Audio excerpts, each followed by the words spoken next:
Hello, this is Terrence McNally. Whistleblowers are in the news. To Trump, they're just treasonous snitches, but he's not the first to attack them. Here's my 2013 show on the documentary War on Whistleblowers, Free Press and the National Security State.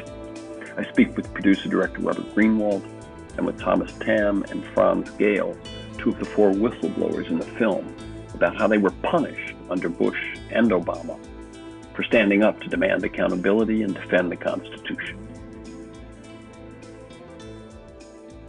How tough is it to be a government whistleblower these days?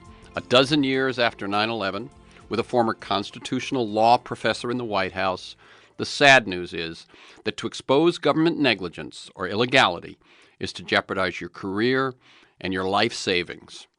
The newest documentary from producer-director Robert Greenwald and Brave New Films, War on Whistleblowers, Free Press and the National Security State, highlights the stories of four individuals who felt compelled to reveal acts of government illegality and violations of the U.S. Constitution in the military-industrial complex.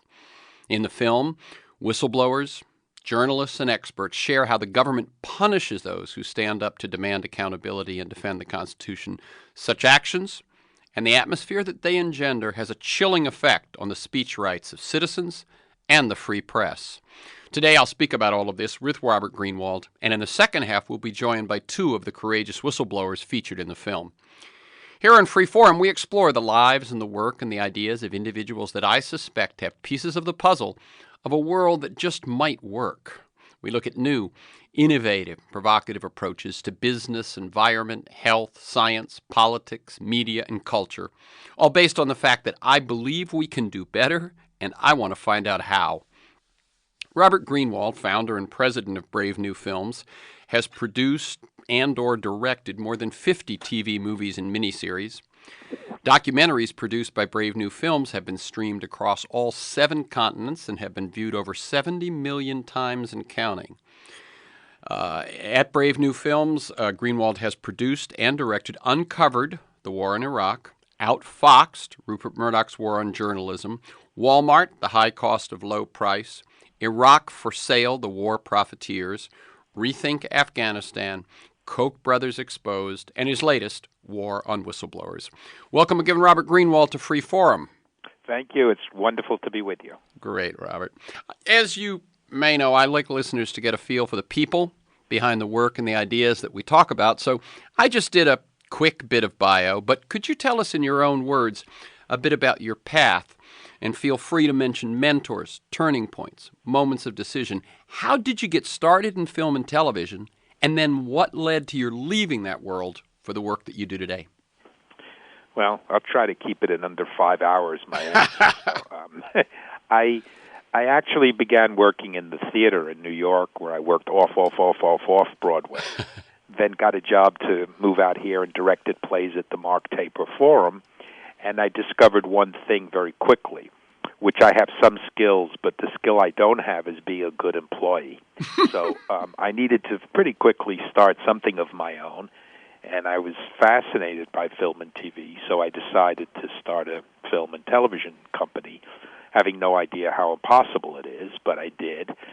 And that's when I made, over a period of time, and it was not easy, but did lots of TV movies and cable movies and miniseries and feature films over many years, and enjoyed it enormously, and then reached a turning point in which 2 events happened around the same time. One was the death of my father, in which I remember thinking about what I was going to say when I got up to speak at his memorial service, and like all parents, he was far from perfect.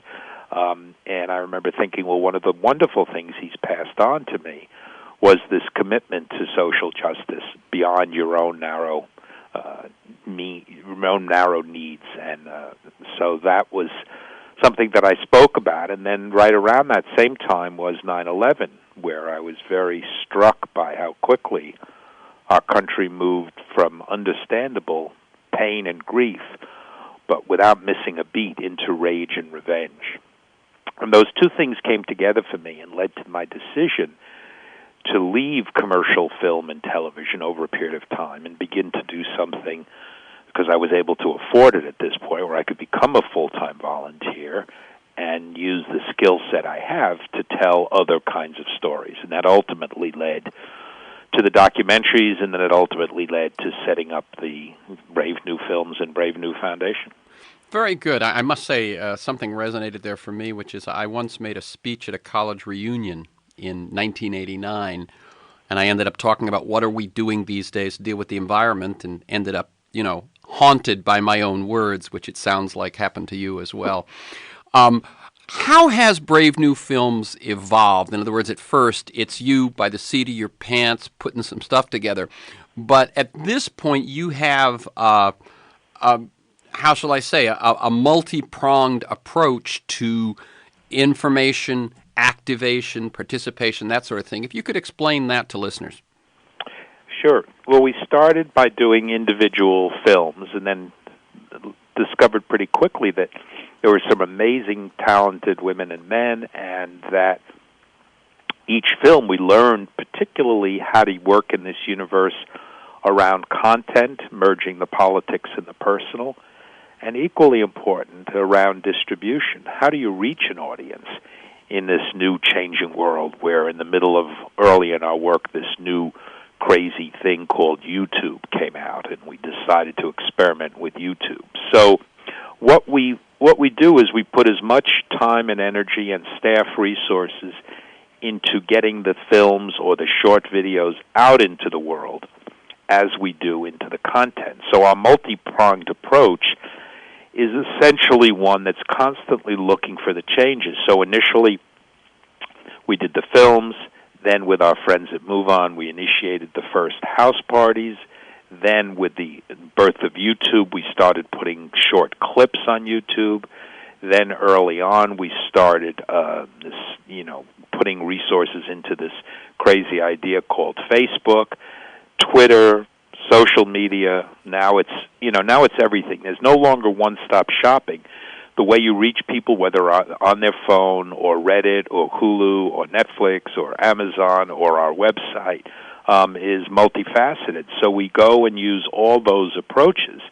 And, I know I personally have become just almost a lunatic about Twitter. So I'm constantly checking it and seeing what's up there and retweeting things and putting out some of our stuff. But everybody has a different way that they consume information, and, of course, to say nothing of mobile phones. And our job is to make sure that we're not just making good films or good short videos, but that we're reaching people in the way that they consume, which, as I say, the day of one-stop shopping is long gone. Let me ask you, Robert Greenwald, we're talking about how Brave New Films has evolved to operate in this both a political and a technological environment.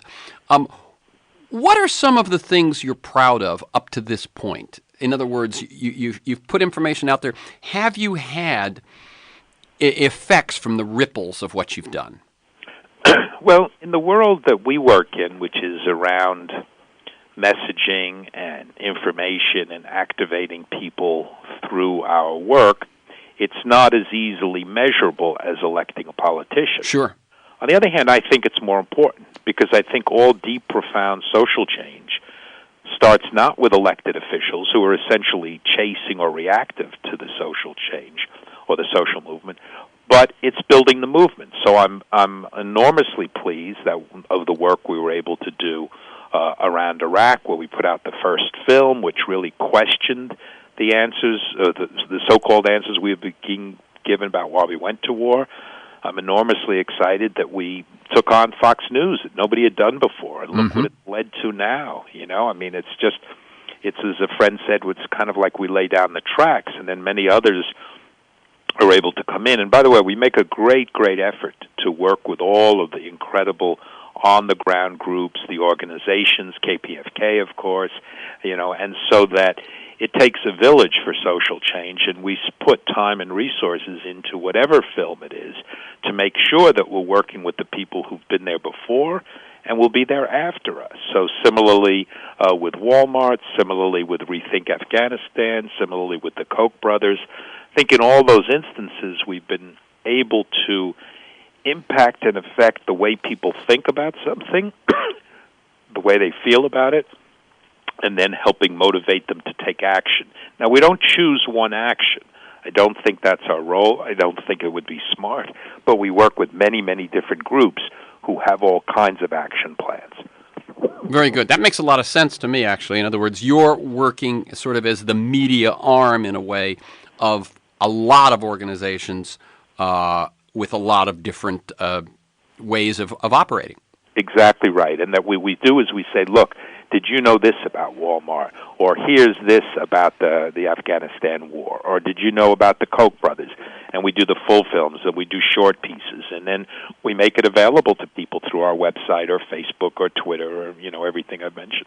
Okay, this is Freeform. I'm Terrence McNally. I'm speaking with Robert Greenwald of Brave New Films, and we're going to be talking in a few moments about his latest documentary, War on Whistleblowers, Free Press and the National Security State. And to learn more, you can go to waronwhistleblowersoneword.com or bravenewfilms.org. I noticed at the end of War on Whistleblowers a huge list of producers. Could you talk about that? Because that's obviously another way of integrating the Internet. Yes. Well, we started doing this long before any of the current crowdfunding. Yeah. Yes, exactly. Where we did it out of desperation, frankly. With Iraq for Sale, we were trying to raise some money. It was very controversial because we were going after the profiteering element, and we wanted to get it out in time for the elections that were coming up. And we knew if we didn't get it done by September, we couldn't force the issue of war profiteering into the elections in November. So we were running out of time, and Jim Gilliam, who was working for me then and has now gone on to start Nation Builder, walked in and said, well, why don't we try to raise money from our list? And I said, oh, you're crazy. Why don't we give money to a film they haven't seen yet and they can't make a profit from? It makes zero sense. But, desperation breeds creativity, so we tried it, and it was very, very successful. It helped fund that film, and it's helped fund many of the films since then, where listeners like yours put up $5 or $25 or $500 or $5,000, whatever they can afford, and it allows them to participate in the process. It allows them to become a producer, and it allows the discussion and the impact to be changed if we do our job properly. Right, and now crowdfunding has come along in a way behind you to give you new platforms and ways to do it that are now sort of recognizable to folks rather than, who is this guy asking me for this? Other people are doing it. Brave New Films is somebody I believe in, and they go on from there.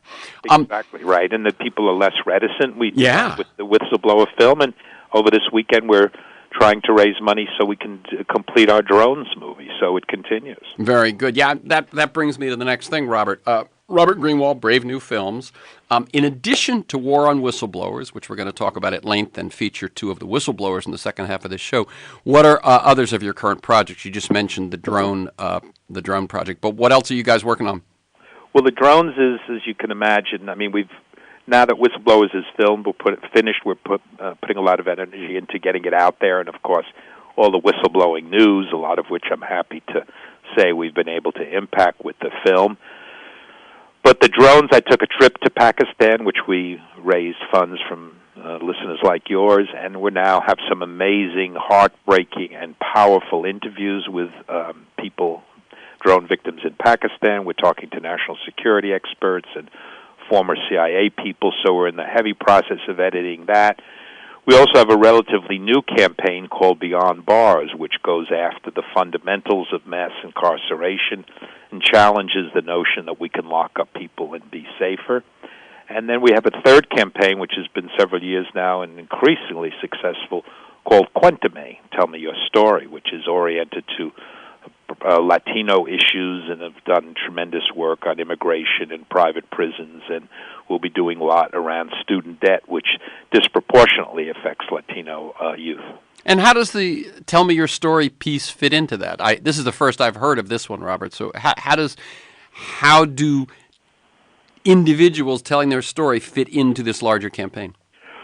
Well, the telling the story always does connect the dots. So if telling the story is about immigration, then we try to connect the dots so that people understand systemically who's profiting from immigration policies, where the oppression is coming from, where the crackdowns are coming from. Similarly with private profiteers. But the focus is, as I say, Latino. We just had a big cover on the front of Huffington Post this week about a young girl, Stephanie, who we'd sent a video camera to, and she does an unbelievably heartbreaking, powerful story about her father being taken away from her. You know, my theory always is if you start with the heart, you can reach the mind. Mm-hmm. And I think too often in the progressive side, we start maybe with a laundry list or a fact or a printout or 7 talking points or 9 pieces of data. But I don't believe you're going to move people that way. And this is where film, of course, is so powerful. You really must reach people's hearts and get the emotions stirring, and then you can reach the thought process, whether it's to activate those who are already with us, which is one kind of work we do, or try to persuade people, as we did with Afghanistan. It's why we called it Rethink, rather than end this horrible, awful war. We wanted to reach people who had not thought about it too much and help move them by their emotions and then their brains.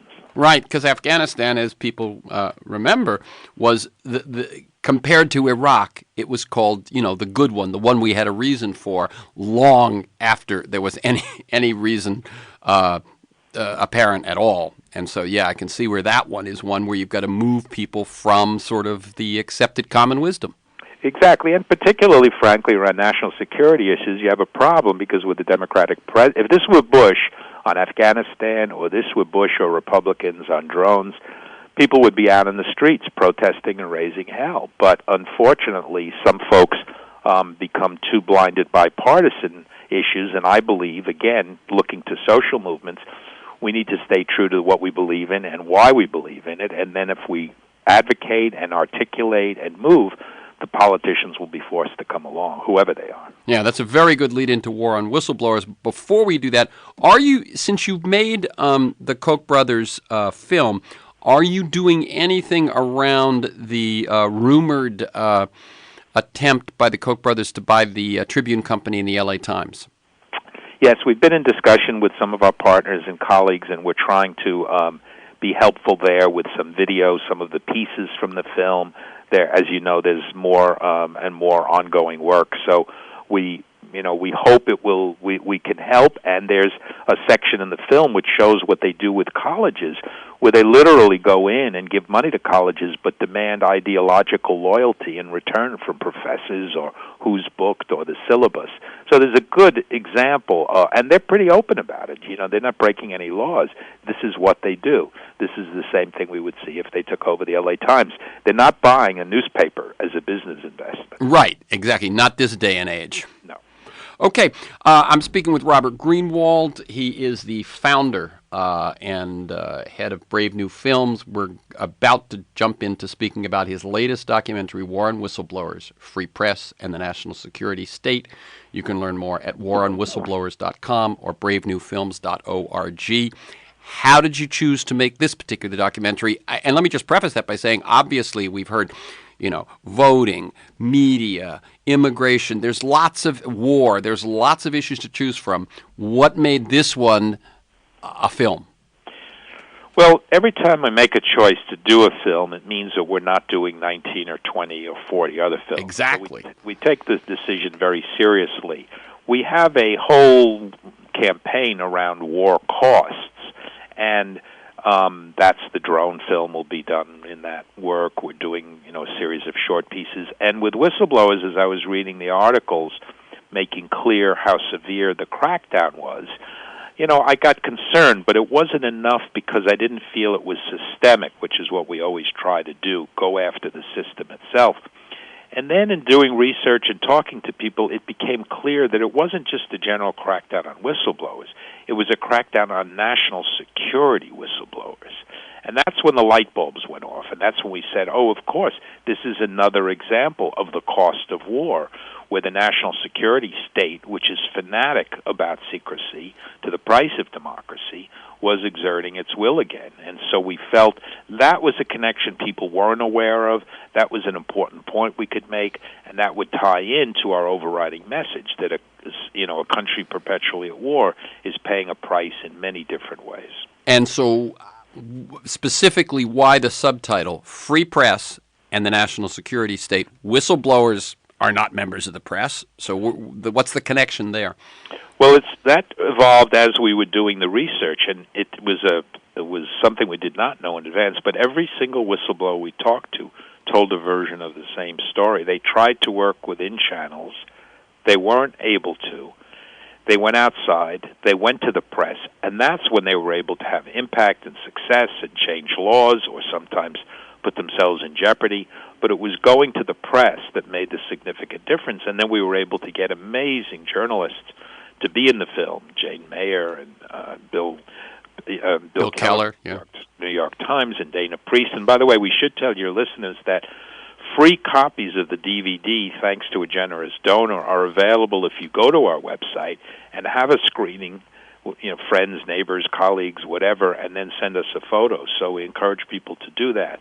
Again, the film is worthless if it's not embraced and taken by people who want to do something and make a difference. Let me jump in for a quick second here, because if you just tuned in, just caught what Robert Greenwald said, War on Whistleblowers, just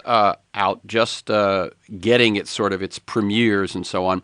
If you go to the website, waronwhistleblowers.com or bravenewfilms.org, correct, you can find a place to get a free DVD of the film if you commit to hosting a home screening and, what did you say, send a photo or a video in to you guys? Yeah. Very good. So what most surprised you in the research, and I will link back to what you said about if some of these offenses were going on with a right-wing Republican, you'd have the left and the progressives all over it. They don't seem to be as awake. What did you discover about the role of the Obama administration? Well, I've discovered, and you're going to hear from the two whistleblowers momentarily, right? Yep. They will tell you better than I will how horrific the Obama administration has been, how severe the crackdown has been. And it connects, it connects to the power of the national security state. It connects to a president who has been quoted as saying the CIA gets what it wants. And it connects to a policy that militarizes all problems and starts to make the false equivalency, we need these secrets to protect our troops, which is nonsense. In fact, one of our whistleblowers, Franz Gayl, has literally saved lives by blowing his whistle. Lives of troops, and he is one of the two that will join us in the second half. Great. Absolutely. Well, he's fabulous, and Tom Drake and Tom Tamm have shown the laws being broken because of the wiretapping without legal agreement to it. So these men are just, I can't say it strongly enough, truly heroic. We should be giving them parades, and instead they're being attacked by lawyers, in some cases accused of being spies. It's truly horrific. It's runaway military power, and it's lawyers who have gone crazy. Yeah. The Obama administration has prosecuted more whistleblowers under the Espionage Act of 1917. This 96-year-old law was written to target spies, not journalist sources, and it has prosecuted more whistleblowers under that act than all previous administrations combined. Yes, exactly. And that's a shocking stat for people. It's important to know. And in the film, we work to interweave these personal human stories to understand why the whistleblowers are doing it, and to ask ourselves the question, where do we draw the line? Where would you stand up? What would you be willing to risk in terms of career and comfort level and being attacked by lawyers and legal fees in order to say, I've seen something, it's wrong, and I will not remain silent? Yeah, I when I first decided to do a show on this film, I definitely said to your representatives, I want Robert, but I also want some of the whistleblowers. And I will say this about the film, is that you really do get into the personal choices and the personal stakes involved in a way that when if I were to close my eyes and picture this, I don't see, statistics. I don't see headlines. I see the faces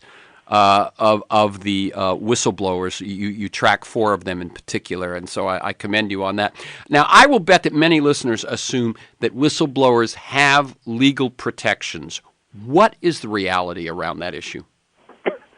Well, the reality is that the Obama administration did improve legal protections for non-national security whistleblowers, and that's a good thing. But around the national security state, as Franz and Tom will tell you, their protections are minimal or non-existent, and a team of lawyers. How many? I think Tom says it. How many lawyers? How many dollars wasted? And it's not just the money. Think of the resources that were used in going after Franz and Tom and the others that weren't used after going after bad guys, people who really represent a threat to us in some shape or form. And that's really a miscarriage of justice in the truest sense of the word, and that's something, again, that I hope people will screen the film, will talk about. It's not an easy issue. It's not something that immediately jumps out of you, but that's why we took it on. That's why we try to connect the dots so people to continue to understand, a waste of our dollars, breaking of laws, people's lives endangered. Well, I think the other thing, Robert, is that with this kind of an issue, people won't see it. In other words, the chilling effect of these prosecutions and going after the press and so on means maybe we never hear a story that we would have heard. And so it's very hard for people to get riled up about what they don't know. Yeah, that's a very, very good point. And in fact, we're seeing that now. Jane Mayer from the New Yorker and Dana Priest and Mike Isikoff. I mean, they all talk about how it's gotten harder and harder. And that was before the administration went after the Associated Press. Right. Before the administration went after the reporter at Fox News. I mean, who would ever think there'd be anything we would agree with Fox News? What a day is that they've managed to unite Fox and us on this issue. I mean, that takes real effort, right? Yeah. I'm just going to read a couple of things about the AP case. The Department of Justice secretly seized, for any of you who've kind of seen the headlines but not read down, the Department of Justice secretly seized 2 months' worth of private phone records from Associated Press reporters and editors. AP revealed that the phone records seized by the DOJ could bring over 100 employees who use those phone lines 100 employees under the scope of the investigation, which appears to be focused on a single AP story, May 7th, 2012. The story reported that the CIA disrupted an al-Qaeda in the Arabian Peninsula plot to blow up an airliner. Though it later came out, the plot was actually a sting setup, and in recently confirmed CIA Director John Brennan's own words, we had inside control of the plot, and the device was never a threat to the American public, and yet the DOJ has seized 2 months' worth of private phone records. Let me, before we're getting right to the halfway point, we're going to bring in Franz Gayl and Thomas Tamm. You've got some, and you referred to it yourself, some impressive journalists in the film: Isikoff, Keller, Jane Mayer, Dana Priest, etc. How did that come about? Not all of them focus on whistleblowers per se. Well, it came about because we were talking to the whistleblowers as they told us their story. They often talked about the particular journalist that they had reached out to. And I thought, that's real filming. If we can have the journalist say, I reached out to Jane Mayer, or the journalist say, I reached out to Mike Isikoff, and then we were able to cut to them to fill it out, that got me excited sort of creatively and politically. And then journalists don't advocate for themselves. So there's a level of discomfort they have that anything that sort of takes a position. But again, this is a very, very important issue to journalists. It's only gotten more important since the film has been out. And I've been pleased to see that, again, the New York Times has been giving more. The last 2 days have been 2 major stories about what's going on here. And we had many people from the New York Times both in the film and who attended our screening in New York, including the publisher for the New York Times came.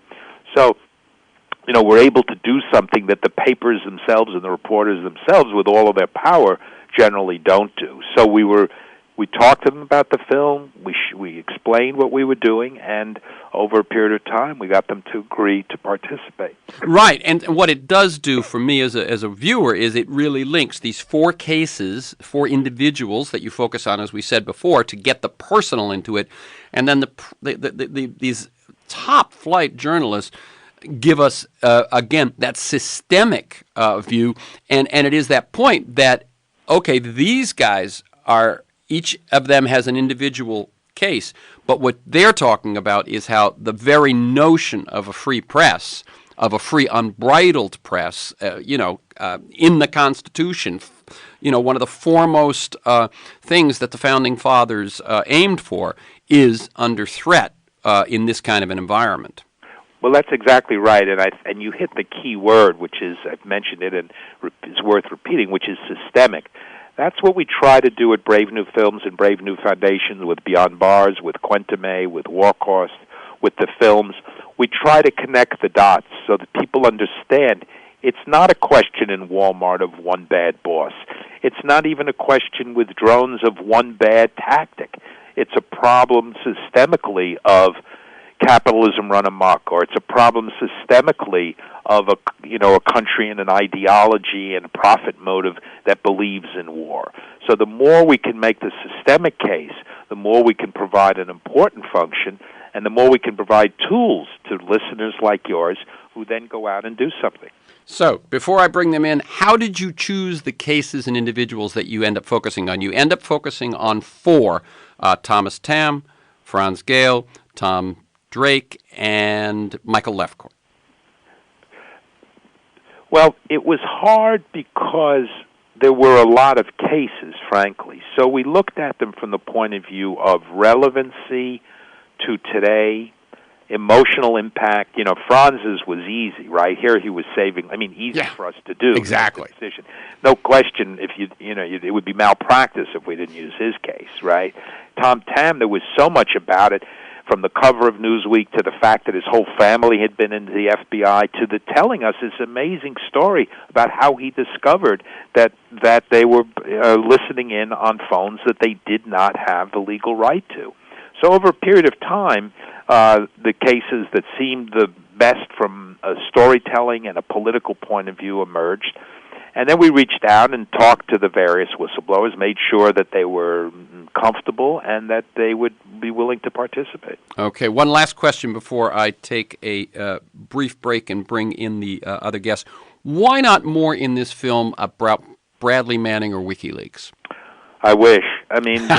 The problem is you can only do so much in a film without being all over the place, and we made a hard decision that we couldn't take on Bradley Manning and WikiLeaks because they were full films into themselves. Exactly. Other films are now being done on them. And so we reference it, and certainly Daniel Ellsberg talks about the importance of that, WikiLeaks and Bradley Manning. But we just were not able to go into it, and I didn't want to do it, you pardon me, in a half-a way. So. Right. Not to make it one of the 4 stories. You know what that would do, and I'm sure you do, was one, it would short shrift Manning and WikiLeaks, and it would sort of overshadow the other 3.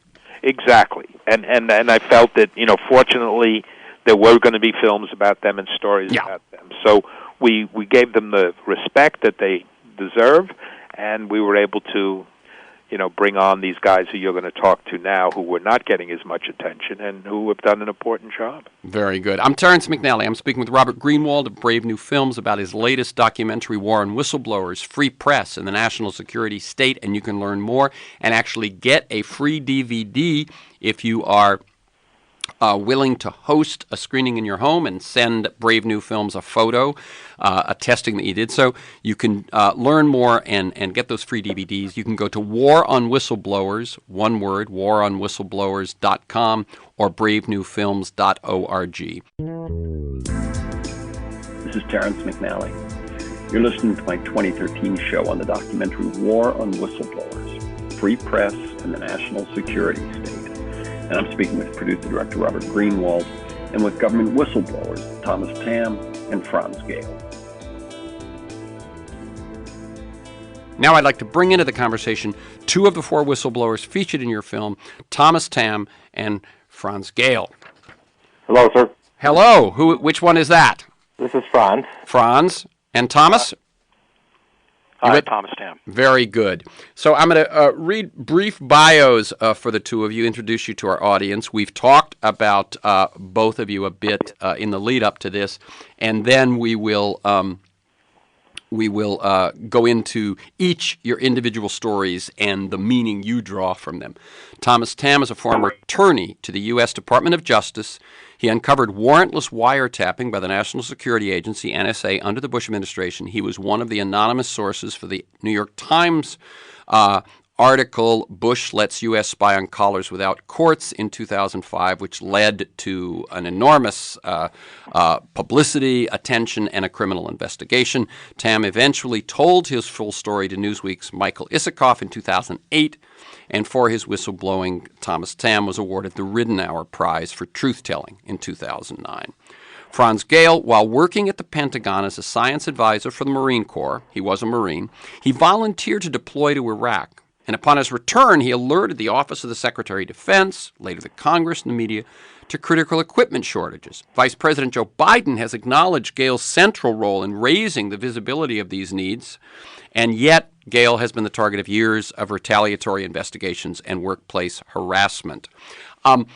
Could you tell us, and I will go back, I will sort of headline who, Tom now, Franz now, to try to keep this straight for listeners.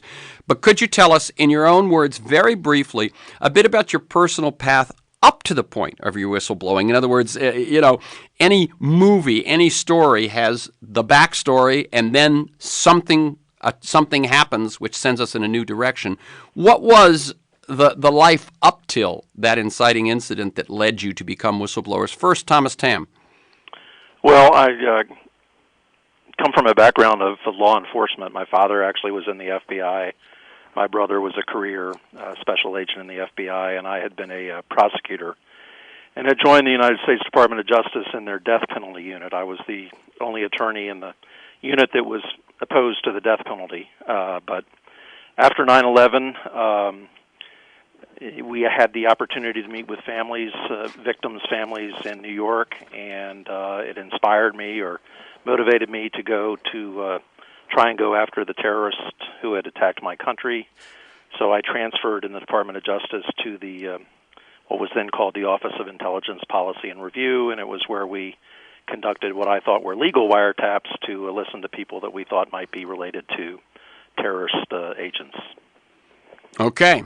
Franz Gayl, your life prior to becoming or witnessing those events that led you to become a whistleblower.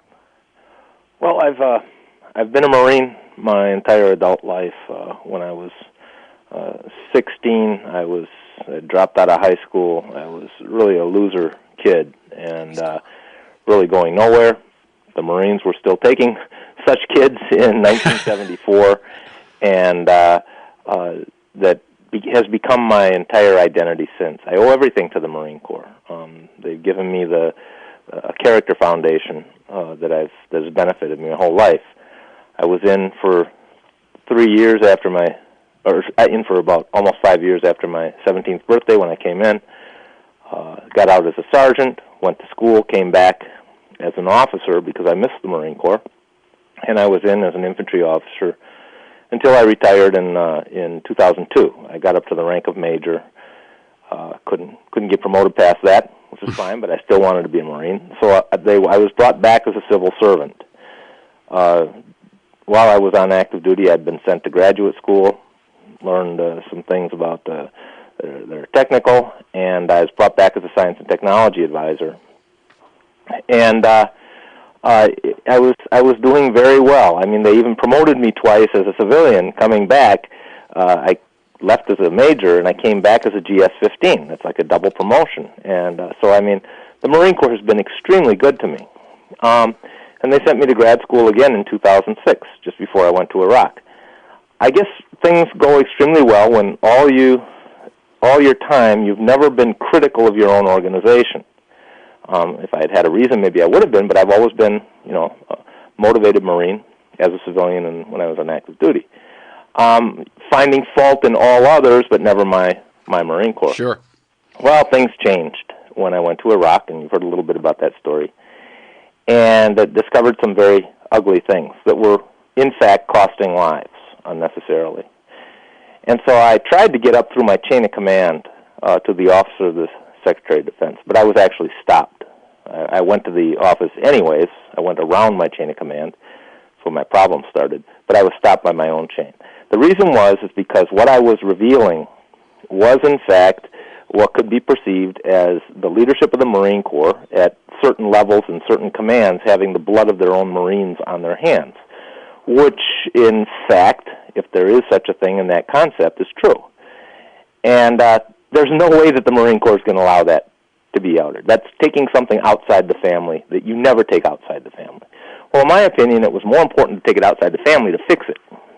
And so the loss of lives, the continuing tragedy, was much more important than any embarrassment it might be come on the Marine Corps for exposing it. Okay, Franz, since you've jumped into the whistleblowing chapter, let me ask a couple of questions. One, first of all, what is it that you discovered that they were not doing right that might cost servicemen's lives?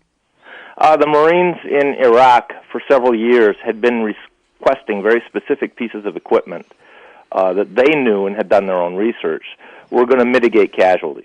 The biggest one, there were many, but the biggest one, most important one, was the mine-resistant ambush-protected vehicle, South African design, old Rhodesian design, that was superior to the Humvee that is the popular piece of ground transport for the military. And when you say superior, what I take from the film is like night and day.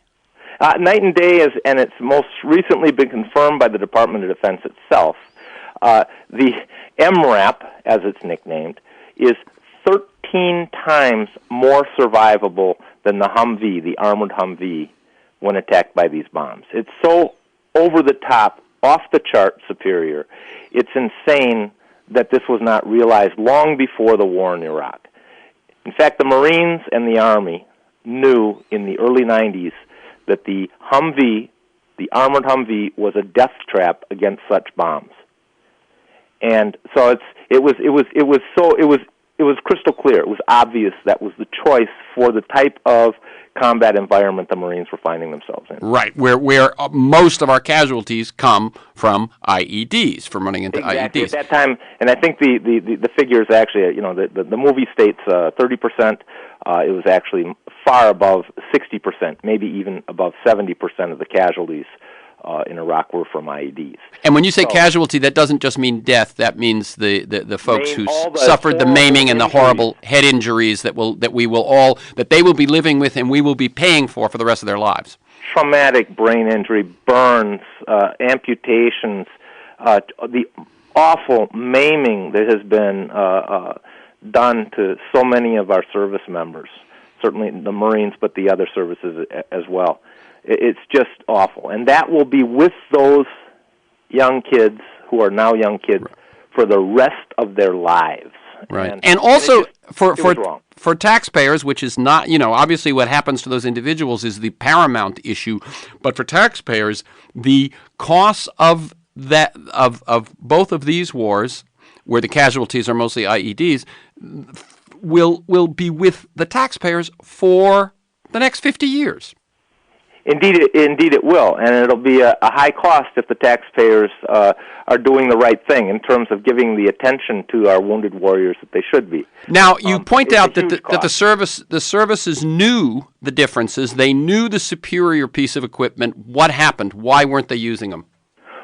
Well, the reason is because there was no business case for this new vehicle to be purchased. The business case was in what we already had, and tremendous industry power behind that, as well as the linkages to the government and the Pentagon. AM General is the builder of the Humvee.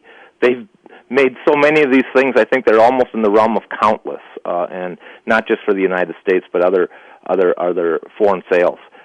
These things have been the staple ever since the M151 Jeep. We all used to have the Jeep. Ever since that went away in the 1980s, we've had the Humvee. When you suddenly are calling out our staple vehicle across the military as being unsafe in combat, I mean, that's unacceptable. There's no way anyone is going to allow that to fly. You're going to go ahead and try and cover up that fact and push away some superior design like MRAP just to keep the story alive that we're doing the right thing. I see. So, because that was my question, which is when you said, it was more important for me to get the word out, and that's not going to work and so on, unless they had been responsive. In other words, there is the possibility, I thought, that the other way this story goes is you report this, they follow it up, they find out, it's backed up by research and evidence, and they gradually or transition and make the changes. But that is not what happened. No, there were several very senior general officers in the Marine Corps who, and some of them, one especially, just recently retired, who were responsible for the decisions and the oversight of the organization that turned away those needs at the time. Whether he was, asleep at the switch or whether he was a part of the decision to push these things away. Either way, the embarrassment for the Marines would have gone all the way to the top. So they could not admit it themselves. The best thing to do was to shoot me, shoot the messenger. Right. Of course, I took, I've been trained as a Marine, so I understand combined arms, okay? I took gasoline and I threw it all over that fire and got it totally illuminated through the press and through Congress. There was no way they could push back on that request anymore. And that's essentially what happened. So I want you to tell me what happened after you blew the whistle, and then we'll get to you, Thomas Tamm. But first I want to tell people this is Free Forum. I'm Terrence McNally.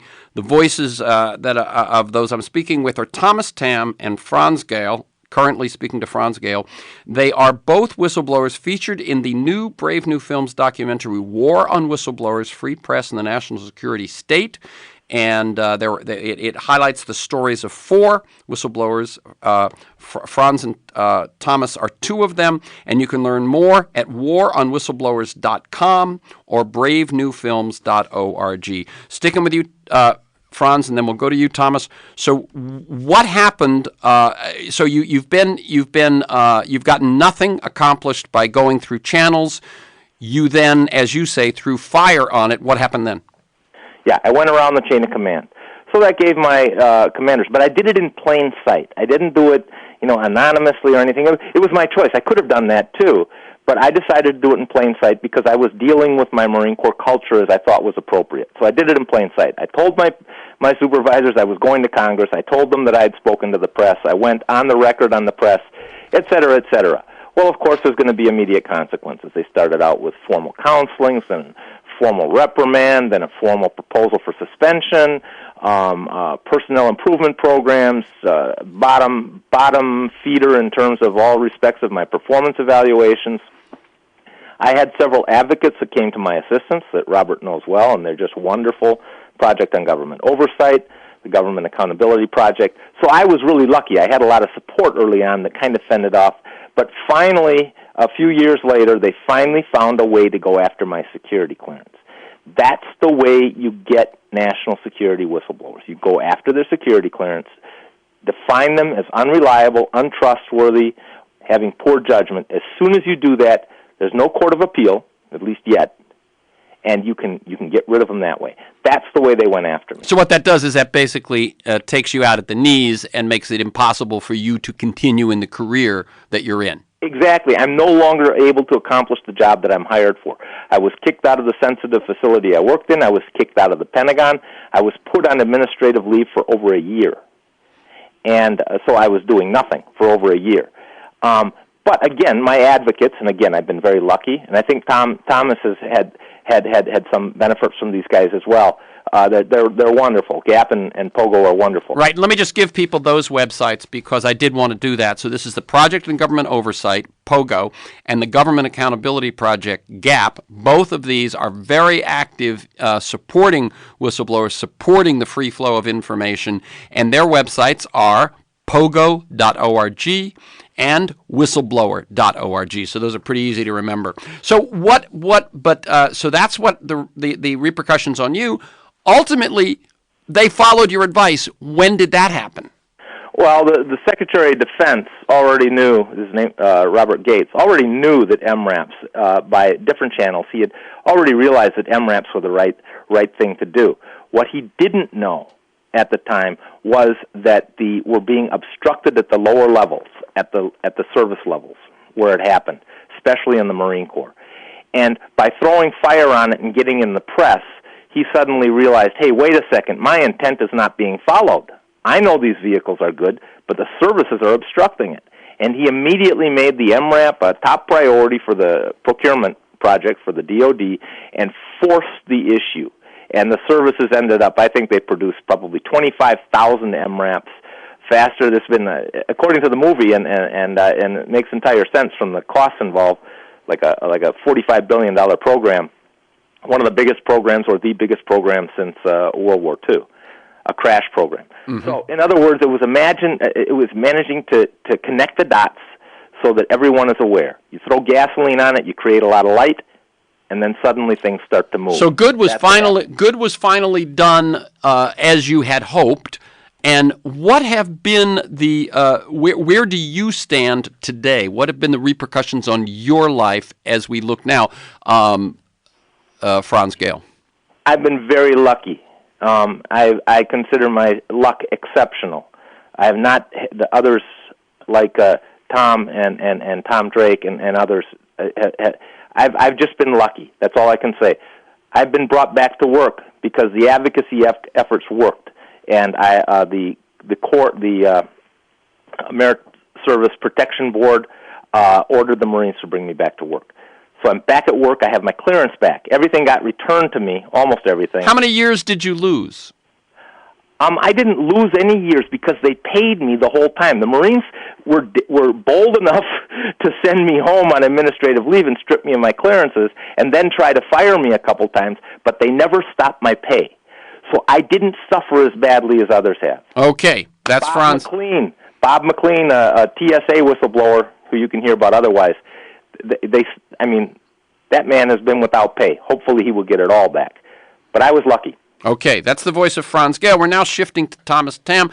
Thomas is the DOG person who broke the story that the U.S. was spying on phone messages, phone calls, without warrants from the courts. Thomas, your story. And let me tell you, you've got basically 5 minutes. What I want you to cover is what happened, what the repercussions were in terms of the issue, and what the repercussions have been to you.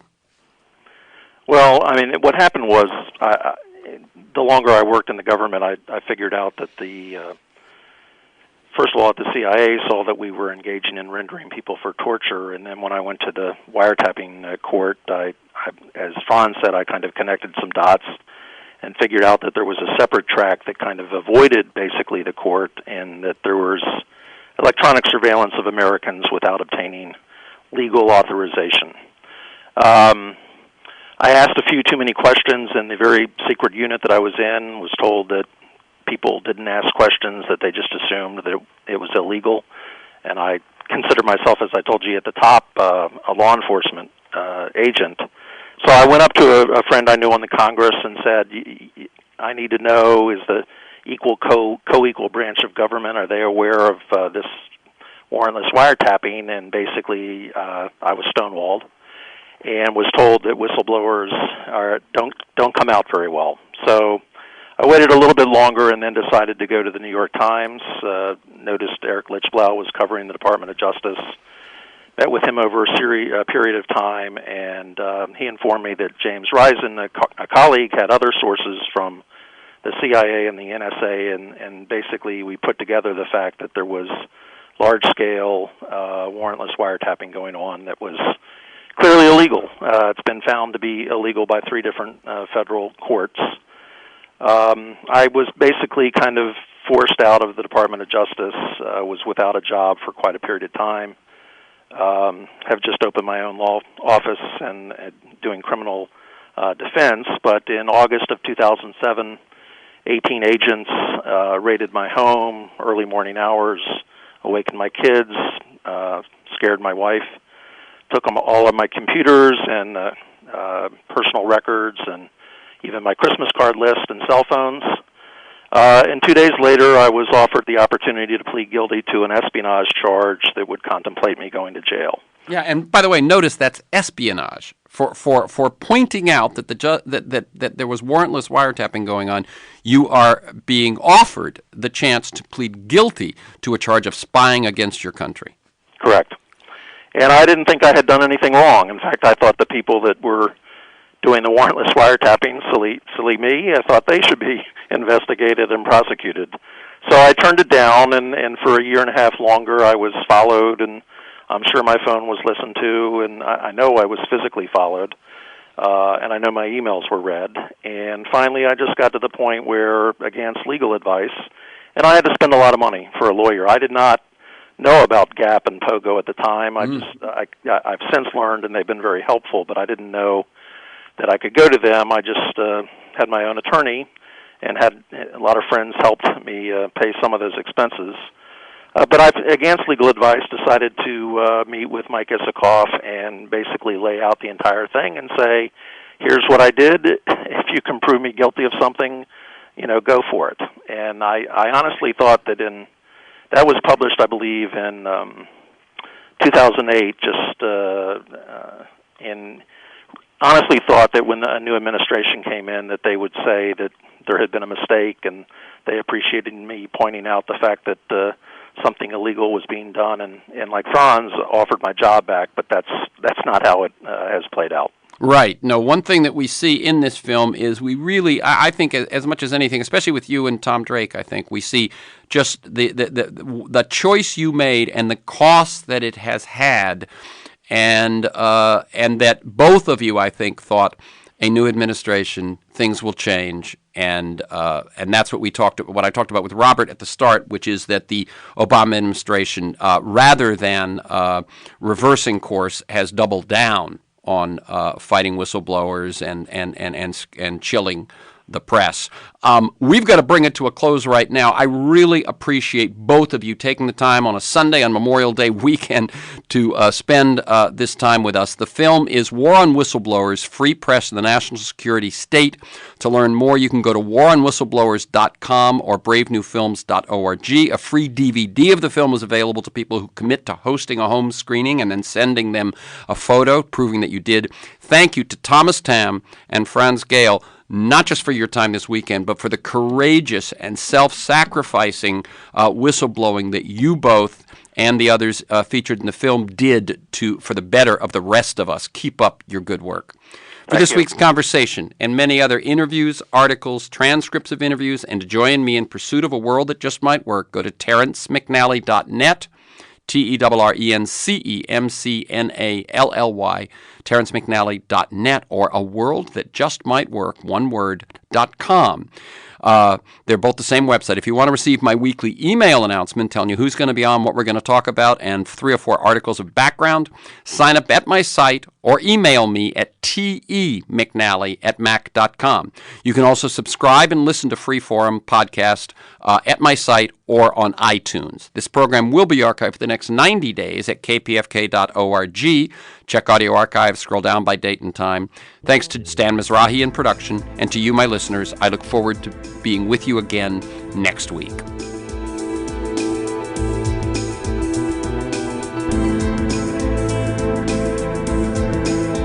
I'm Rick Smith, and this is Labor History in 2.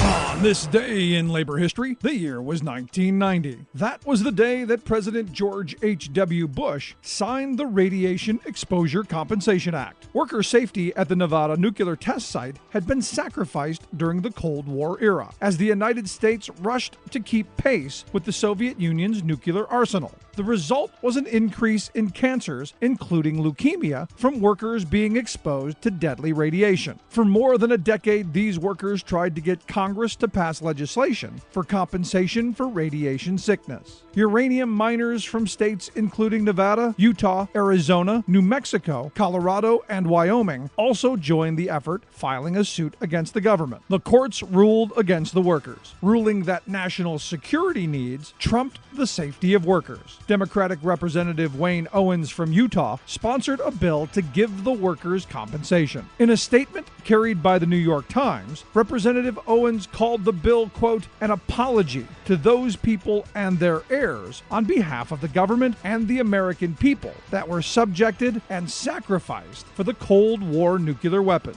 President Bush explained the scope of the act at the signing ceremony, saying, quote, "The bill provides compassionate payments to persons with specified diseases who fear that their health was harmed because of the fallout from atmospheric atomic testing at the Nevada test site. Regardless of whether causation can be scientifically established, the bill entitles each person meeting specific criteria to a payment of $50,000. Uranium miners meeting separate criteria will be entitled to compassionate payments in the amount of $100,000. The bill established a $100 million fund for the workers and residents who lived downwind of the Nevada test site.